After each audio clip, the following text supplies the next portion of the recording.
کت خدا خبرداری برای انتخاب خبرخران فینیتو 4 خبرخر دیگر رقیب ریسیس شده اند. چی کار کنیم که فقط ریسیس بتواند وارد خبرخران همی شود؟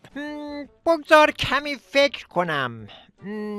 آها، زود برو یک مسابقه بین خبرخران به شیوه کت خدا مدارانه همی راه انداز.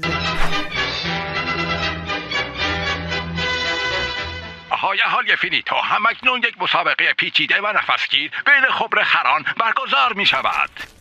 تو بگو ببینم آب وقتی جوش بیاید چه می شود؟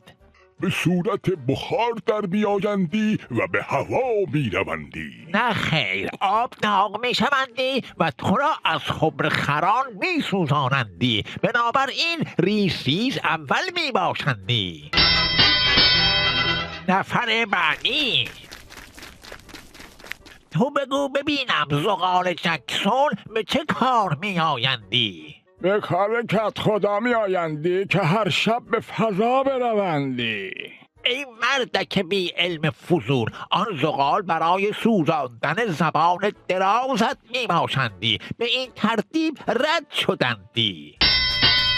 برای اینکه ریس در مسابقه با خودش دوم نشوندی همگی ارعر کنندی. ریس 6 کلاسه کت خدا آس و پاسه. ریس 6 کلاسه کت خدا آس و پاسه.